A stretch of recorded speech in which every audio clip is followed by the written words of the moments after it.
feelings. Doesn't happen. I saw a kid fall off a bicycle a couple of seasons ago in the wintertime. It was up here on Kimbrew and Walnut. And I was parked over by a church parking lot, and this kid, it was icy and snowy. I don't know why he was on his bicycle, but anyway, he was on his bike, and he crashed and burned. He fell off and hit the ground hard. And he was probably 14 or 15, and he got up, and I could see the tears starting to well up in his face. And I just thought to myself, please don't let him see me, because I knew what would happen if he saw me. And he did see me. And immediately, what happened was, instead of doing what he needed to do in order to heal that hurtful experience, he kicked the bike and looked like ain't no problem here except this stupid bike. And he went on his way. And that's what we're trained to do. The upsetting situation about this scenario is sad men and mad women end up having real crazy and confused kids. And since they don't know this is what's going on, they end up divorcing each other and going out and finding some other yahoo to get hooked up with and having another relationship that doesn't work. And part of what we're going to be talking about tonight is the kiss of death in most relationships is the stuff that people don't know that they're dealing with. And I want to talk about 3 levels of stuff right now. Of the 3 levels of stuff, there's the stuff you know. For instance, you have green slacks on, right? Okay, I know that, you know that, I know that I know that. The stuff that I know doesn't ordinarily give me too much of a problem. I just know it, and you know it. Then there's the stuff I know I don't know. For instance, I don't know how to speak fluent Japanese or fluent French, or basically I can barely speak fluent English, a little hillbilly style, but I know that I don't know how to speak foreign languages.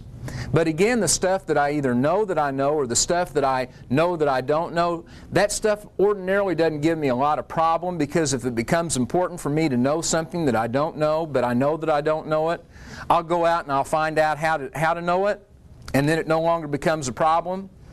But the stuff that is absolutely the kiss of death in relationships is the stuff you don't know you don't know.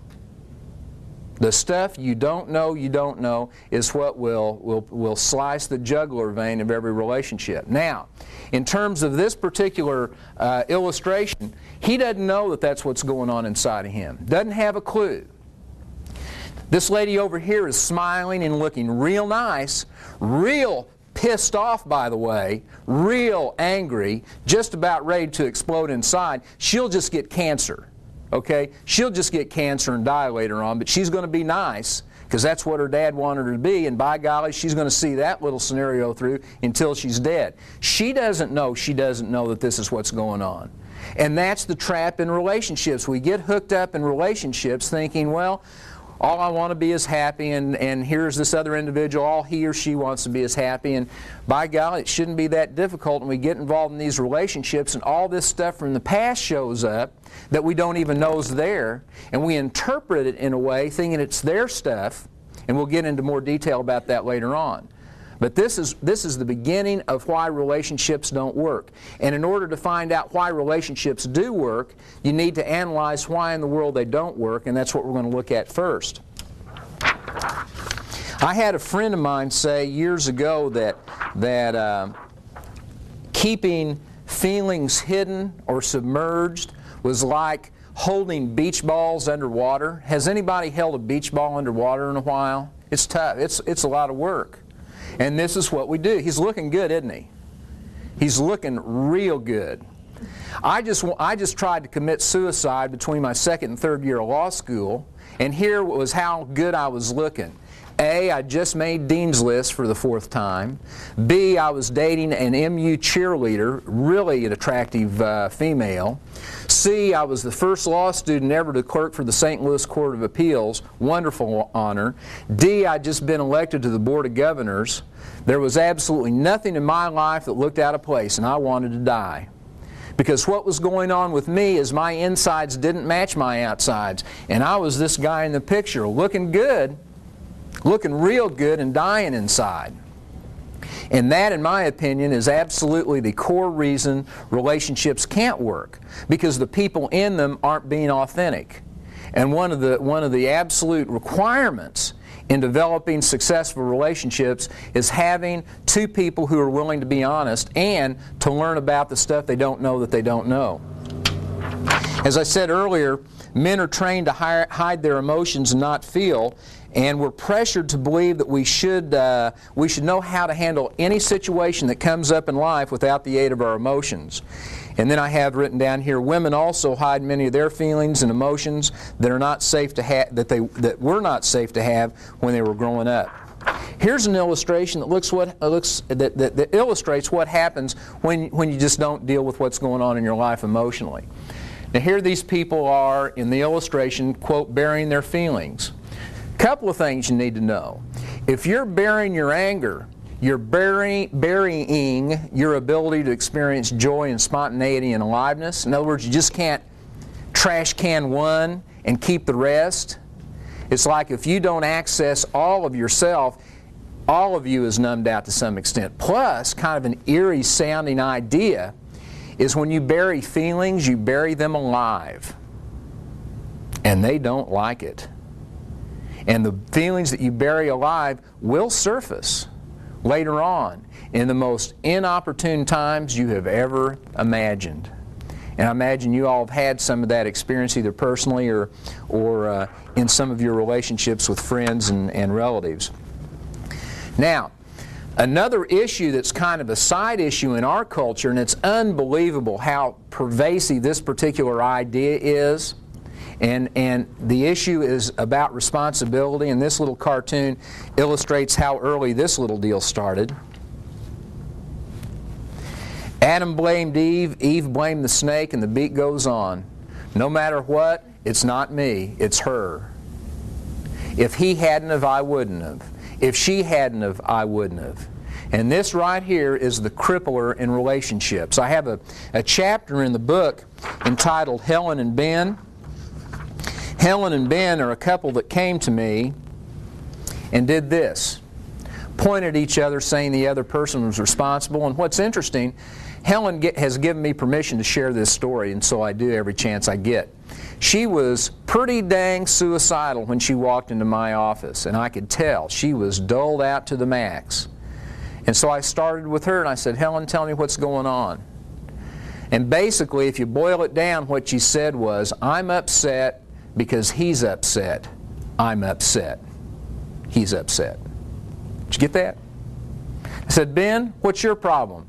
Well, I'm upset because she's upset. I'm upset. She's upset. I'm upset. I mean, you can keep on doing that ping pong game all day long. And I said, let's play a new game. And by the way, the chapter that this is under in the book is entitled, Who is Responsible for the Shape I'm In? And just think about that concept. Isn't that nuts? That everybody doesn't realize they're responsible for the shape they're in? And I guarantee if you go into the counseling field, many of the folks that knock on your door that are going to come in to pay you money for a 50-minute hour don't have a clue that they're responsible for the shape they're in. It's about some other circumstance that's responsible for the shape they're in. But anyway, I said, let's play a game. The game is taking responsibility for your own stuff. And I said, Helen, you go first, and this is how we play it. You're responsible for your own stuff. You got it? She said, yeah. I said, okay. Tell me again what your problem is. She said, well, I'm upset because he's, and I said, Helen, I'm going to interrupt you. We're playing who's responsible for, we're playing you're responsible for your own stuff. So you got to be responsible for your own stuff. I'm not saying that's really true. This is just a game we're doing here in counseling. Okay? She said, okay. I said, what's the matter, Helen? She says, I'm upset. And I said, Helen, that really isn't that big of a problem if being not upset is your goal. Now, there's some people that will come into counseling real upset and real crazy that don't want to give that up. And those people will drive you absolutely crazy for a while until you can kind of know that that's what their game is. But I said, if you really want to not be upset, there are lots of things we can do. And she said, is it that simple? And I said, yeah, it's that simple, Helen. Now, the things you have to do in order to not get upset and to go through whatever healing experience you need to do in order to become more of a whole human being than the one that showed up here today, those things are going to take a lot of effort and a lot of courage and a lot of will on your part.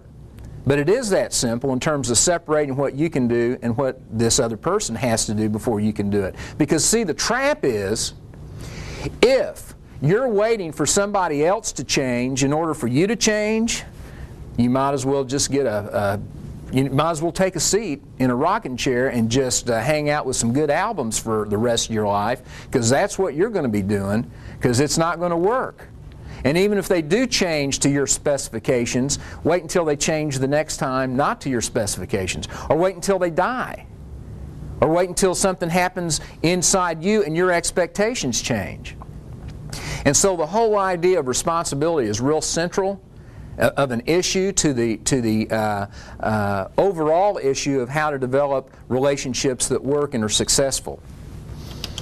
One thing that I see with a lot of people when they try to figuring out relationships, oh, that's a wonderful thing to do. Well, I think I'm just going to sit here and figure this out, how to deal better with this relationship. Well, what happens is this.